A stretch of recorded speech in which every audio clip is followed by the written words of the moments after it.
Thanks for joining me today, and welcome back to my FTB Infinity series. This is Danny, and I am back to FTB Infinity, and I have really missed this world. I am so glad to be back to my lighthouse and my other house over there. Today we are going to, besides just being excited about being back and seeing all my old stuff that I have not seen for a very long time, we are going to be moving a tree farm. So I have two tree farms within the same area. There's one here that's above ground. You can see it's working right now. I've got another one here underground that is very nearly cleared right now. And actually, I took out the planter a little while ago, probably about an hour or so ago, and we are already running low on charcoal. So, so we've got to get this moving really quickly. But because I've been having a lot of lag issues near my base, I decided it's time to move these farms. I mean, I've got all these block updates going on because of the tree farms. Two huge tree farms. I mean, this thing's what, 21 by 21 squares, and it's all trees with the exception of this little walkway, which I think we're going to take with us too. Actually, I kind of like this little walkway. And we're going to move this far away from the base because we can. And I've decided, I was actually thinking I would do this off camera first, and then I thought about it and decided that I was going to do it on camera, because I don't think I've ever really kind of thoroughly done the tree farm thing from beginning to end. Because I've got this huge tree farm that's automatically chopping down trees planting and chopping down trees in a very large area, which is going to be this area. It's sending the stuff back to my base, and it's turning it into charcoal. And I've showed you bits and pieces of it in earlier episodes, but I've never really done kind of a start to finish thorough thing of how how I did this. So that's what we're going to do today. So this is actually the spot where I'm going to be placing this thing, but we need to kind of make some room underneath so that we can have some pipes and stuff. Alright, so the first thing we have to do is set down our planter, and it has to be one block below the surface that we want to do stuff, that we want to plant stuff. And in this case, we're planting trees. Of course, you can use the planter for all kinds of different gardens or whatever, but we're using it for trees. This is the MineFactory Reloaded planter. By default, it does a 3x3 area. So if we were to put... Oh, I have no saplings. Okay, so if we were to put saplings in here right now, we would just get that many trees. Of course, we want a lot more than that, so we're going to add an upgrade, and there are a whole bunch of different upgrades that we can do. The lapis upgrade, which adds 1. What we're doing is the diamond upgrade, which increases the radius by 9, which means that it adds 9 more than what's already here. So it's going to be 10 in each direction, plus the center, so that's going to be 21 by 21. We stick that in there, and all of a sudden... Oh, you know what? All of a sudden it's going to suck up so much power that it runs out of power, so... But that's okay, because I don't really want trees to start growing yet anyway until we're ready to start harvesting them. So basically, once we give this thing power, it's going to plant trees in this entire area. Oh, it already did. It already started to. Okay, let's just... Okay, so that's the block that's going to plant our trees. Now, we need a block that's going to harvest them. Let's see. I'm going to have 2 of them set up. One right next to each other. And the reason, whoops, not the sludge boiler. The reason we're going to have 2 of them set up here is because one is not fast enough. And we have to set this up from this side. Because this side needs to be facing the farm. And again, we're going to put the same upgrades in them, the diamond upgrades. So to give them the same radius. This thing does have a filter on it, so that we could tell it that we want to plant different things in different sections, but of course we don't. This is all going to be trees for this particular farm. I brought a tesseract. Planning on putting like a little building over here, so why don't we just set it up right there. That should actually power these guys? Maybe not. Oh, you're right. We have to select main. Okay. So it's receiving energy, and it's going to be sending... Yeah, it's sending items, receiving energy. And fluid is... We're not doing anything with fluid. Alright, so then we're going to run power from here down. You know what? Let's just open this all up here. Okay.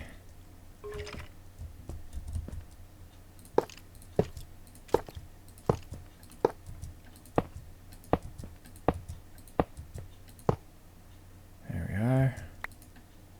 And we can see that it's planting trees because it now has energy. It now has RF. And we're going to need a lot more trees, a lot more saplings. But that's okay. I'm not going to worry about that quite yet. Uh-oh. So it started to harvest. Hooray! A tree grew. It started to harvest it. And then it just threw the stuff out the back, that little hole in the back. So because we don't have any way for it to pick anything up. So why don't we just... Here, let's just send the tree back. We'll keep the saplings and we'll put them in here. But of course, we're going to want this to do that for us automatically, which it will shortly. Okay, so I'm going to put the tesseract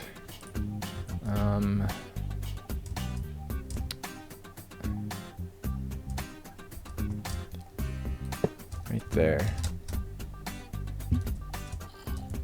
Okay, why can't I not pick that up? Because I'm full. Yeah. Okay, I'm going to put the tesseract there, and then I'm just going to go like this. No. Like this. And I can power them that way. Okay, so that one's got... its leaves going on. Okay, so then we're going to want to hook some pipes up to this.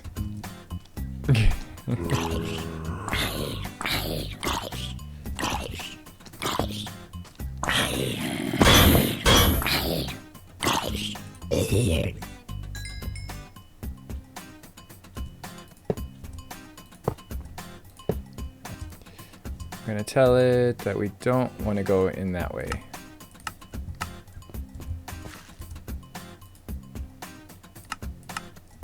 Okay, so all I'm really doing is we're piping items. Okay, and then we're going to tell this guy that we want to insert... Oh, we need a filter. Okay, so now I've got an item filter. It's just a basic item filter because we really only have to whitelist one thing, and that is saplings. Oops. So that's the only thing we want coming in here, and then I have the priority set to 1. And then over here, we're inserting into the tesseract with a priority of 0. So it's going to do this first. And then we're going to say extract, always active. We don't care about the redstone signal. And then the same thing down here. Always active. So now what should happen is when it pulls stuff out, it's going to put all the saplings in here because we have a higher priority and we have a whitelist of sapling. And then right here, we're going to put everything else. Okay, so our sludge tanks are full already, so you can see that we're kind of slowing down. It's taking this guy a long time to chop down these trees.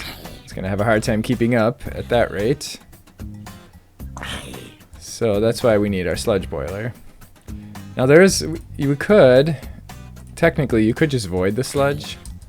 You could just pipe the sludge out of there and then have it voided somewhere. And And that would work just fine, except that, you know, then you'd be wasting it. Where the sludge boiler actually makes stuff with it.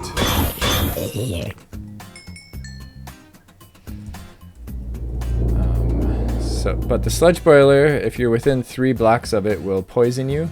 So we want to have it far enough away from anywhere we're going to be. So why don't we put it... You know what, I'm just going to put it down there for now, because we're not really going to come down here much, if ever. So what we want to do with the sludge boiler is we want to pipe...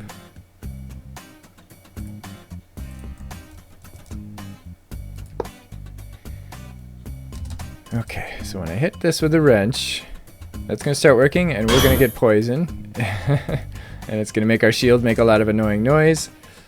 But then it's going to instantly run out of power. So it won't... Oh, no, it won't. Okay. Oh, never mind. It has nowhere to put items. Okay, so the sludge boiler is going to take the sludge, and it's going to make items out of it. Things like dirt... So we're going to want to pipe those back into our item network, and it'll just put it right back into the tesseract. And so we have hunger and we have poison because of that. So we're basically good to go. Now we should see that it's cutting down our trees a little bit more quickly, or maybe even a lot more quickly. And the reason that I have 2 harvesters here is because one harvester alone doesn't keep up with a tree farm this large, because I mean, although you can upgrade the harvesters with, and I mean, you can upgrade the radius of the harvester, but it doesn't make it any faster. And then I want to put a pathway in here, because if we ever want to get at this in the future again, it's going to be kind of hard when there's trees popping up all the time. So that's the tree farm. That's the whole thing. That's really all there is to it. It's just the harvester, the plant, or the harvesters, the planter, the harvesters piping the saplings back in there, and then piping everything else into our main item network at home. And then we'll take a look at what those are doing in a second here. Well, the word of caution. Do be careful about the boundaries. I was just sitting here wondering, why the heck is it not cutting down these trees? And then I realized that it was quite busy cutting down the rest of the forest. And that must be because these trees must have been like connected by leaves. I had the same problem when I modded 1.9 World with my Neotech thing. Crap. Yeah. So I ended up taking them down.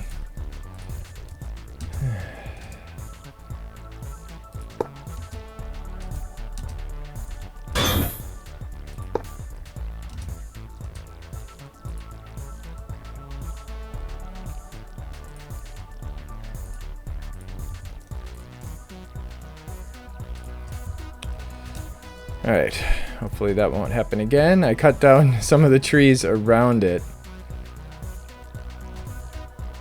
Yeah, it's cutting them now. You can tell because it's all laggy when I go over there. I actually did put this on the other side of a chunk boundary.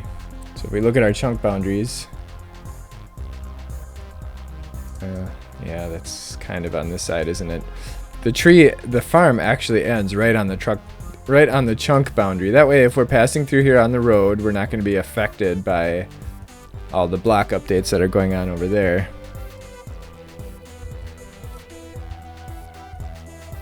But of course, trees will grow over the edge. But still, it's better than all those, all those chunk updates. Oh man, I'm gonna have to replant my forest over here now. Darn it.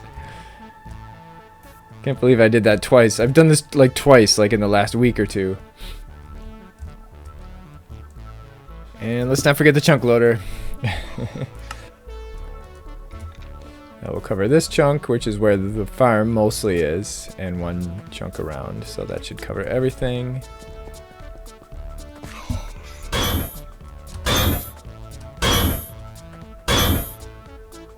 Okay, it seems to be keeping up now. Hooray! And it's emptying out those tanks of sludge now that we're now that it's caught up. Cool. Yeah, we only need one sludge boiler. That's plenty to keep up with both of the harvesters.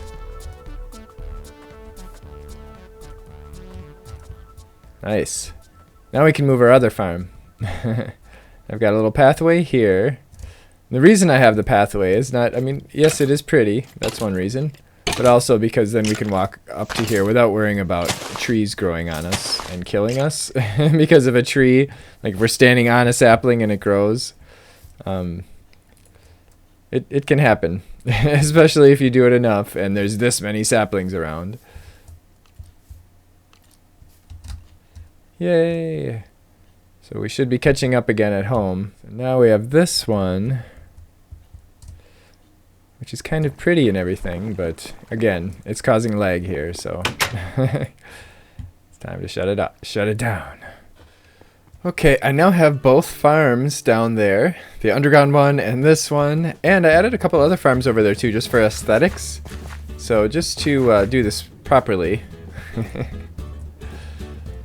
let's take a little drive over there.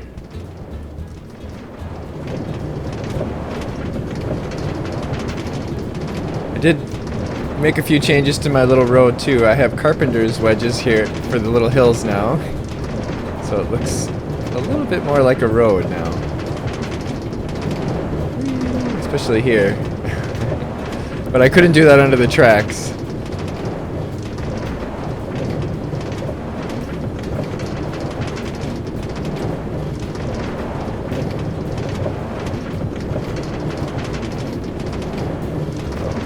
On the tracks. Alright, so I planted a whole bunch of little gardens, little fields and stuff along the road just to kind of add to the aesthetics. And then here's our tree farm. I've got a little lumberjack's house in there. Here's our strawberry fields. Okay, let's go back. And we've got a little pump. What the heck is that? Oh, wrong way. Oh, that's just a hat. That's a skeleton with a hat. With an afro. Oh, that's awesome. Let's check that out.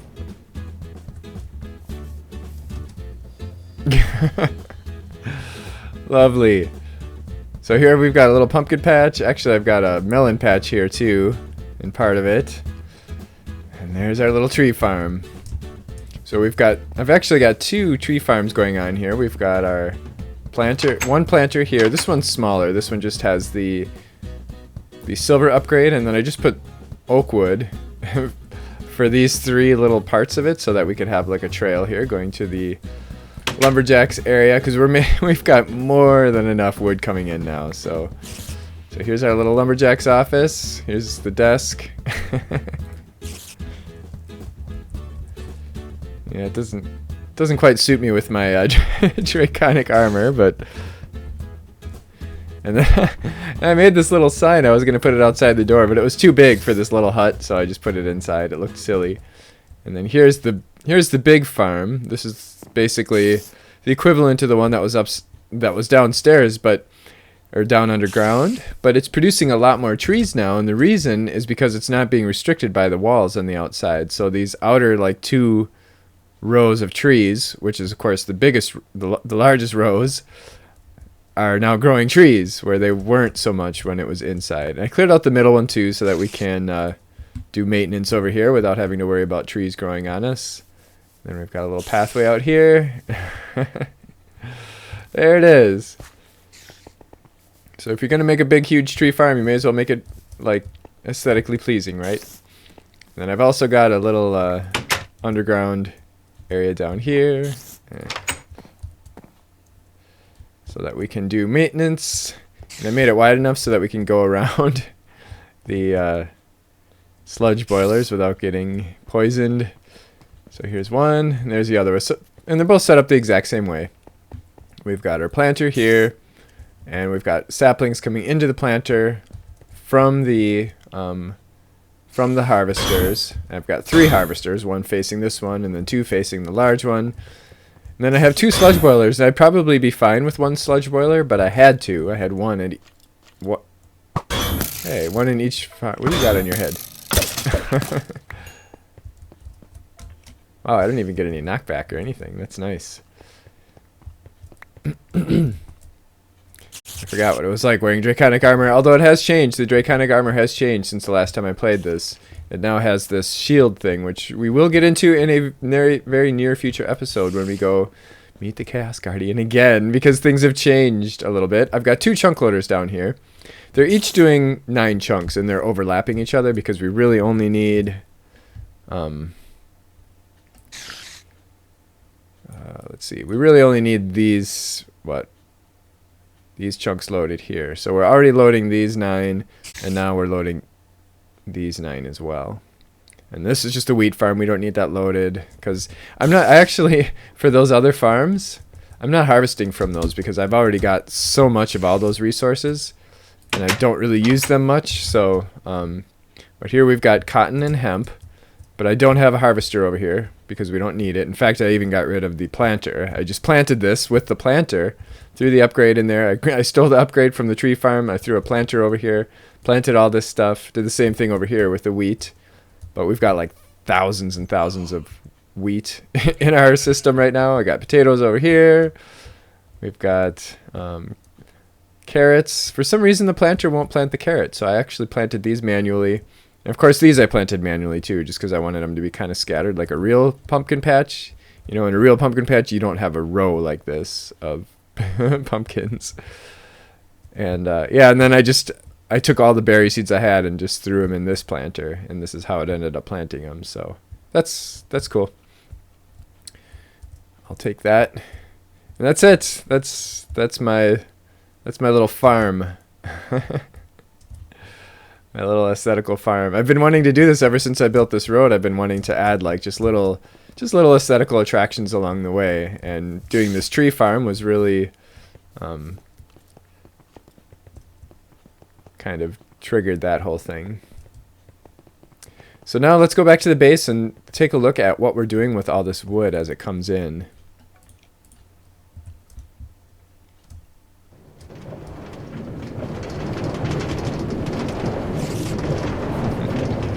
So the wood is coming in to our main item network, which has...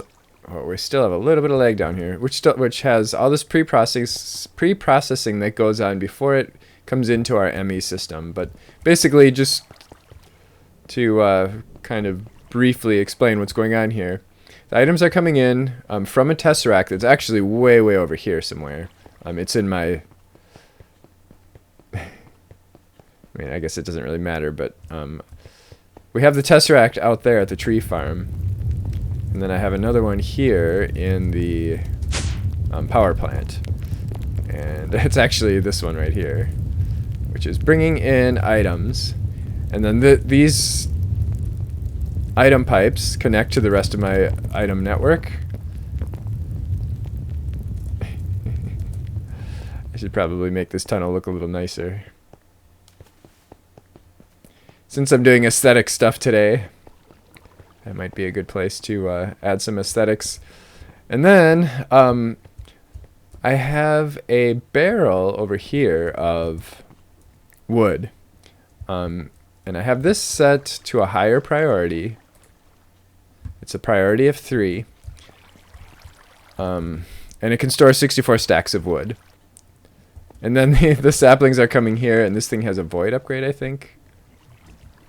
So then once this thing is full... We also have wood coming in here in our chest, where we have connected 4 alloy smelters. Actually, maybe 5. I think there might be one underneath there too. So I just have a bunch of alloy smelters all connected to the same chest. That way, whichever one happens to be available first, we'll grab the wood. Right now, this one is doing all the wood, and turn it into charcoal.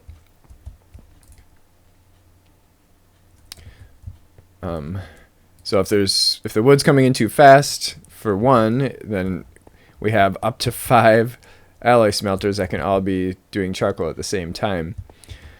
And then we also have other stuff coming in here too. So now we don't have to worry about the charcoal holding up our stuff coming in from the quarry, like our powders and stuff, and ores and such. And then it goes into this barrel. So this barrel also has a priority of 3, and it's taking in the charcoal. And I actually have a void upgrade on this barrel, so it can store up to 896 stacks. So that's 57,344 items. And since we're usually using charcoal faster than we're producing it, or no, since we're usually producing charcoal faster than we're using it, it just voids the extra charcoal. So we basically just have a buffer here of 896 stacks of charcoal in case we need to use a lot of charcoal very quickly. So, and right now we're producing, now that we've moved our tree farms out of, in an open area like that, we're producing a lot more wood. So yeah, we could probably even make that tree farm smaller and we'd still be fine. But we're using this charcoal for coal power gen. And that's basically our first priority power gen, since it's a renewable source. The reactors, the big reactors, only kick in if we don't have enough RF from the coal. And then we're also using it for Botania. You may have seen this already.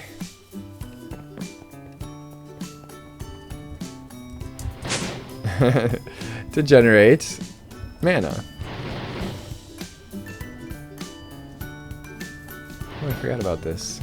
My little disc farm. Oh, it's so nice to be back here.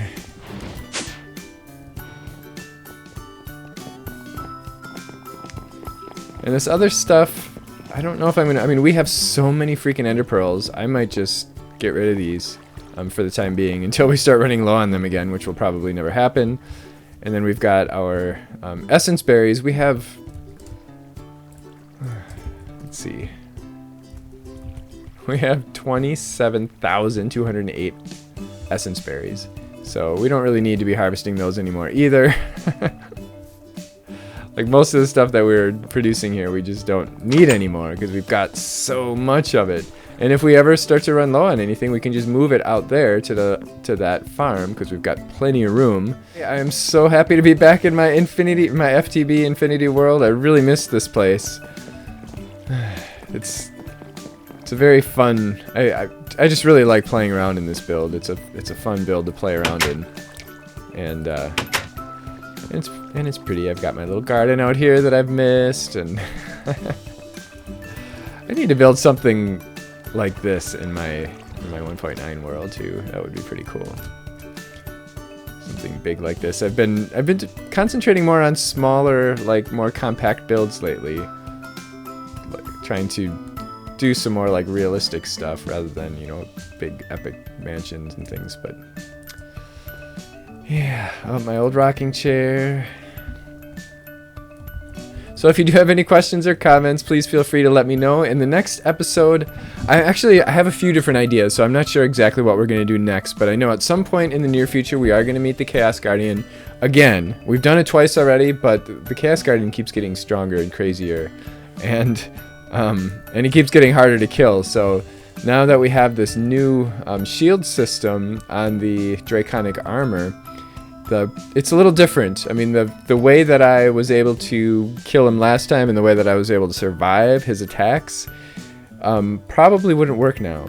So we will have to do a slightly different strategy. And plus, the shards are gone. I don't know what happened to my shards. I went through all that trouble finding those shards, and I lost them. I actually lost the shards. So did I put them in here? No, I don't know. I don't know what I did with them. They're gone. So yeah, we'll have to get shards because I would like to do a Draconic reactor sometime in the near future, even though we really don't need it. Yeah, I don't know what I did with those shards, but there wasn't enough of them. I only got like 4 maybe, and I think I need 6 to make the reactor. So we'll be doing that. Oh. I want to watch the sunrise through my window. I haven't been able to do that in a while. This was the key. When I built this house, this was like the key feature that I was going after here. This right here, having this big window facing the sun rising over the ocean. That was my favorite part of this whole build. Or at least it was my favorite part of the conception of this build. And now yeah, whatever. Okay, so I hope you enjoyed this. If you did, please don't forget to click the like button and join me next time if you have any questions, comments, or whatever. Or if you just want to say hello, please feel free to do so in the comments below. And join me next time. Thanks for watching. Bye.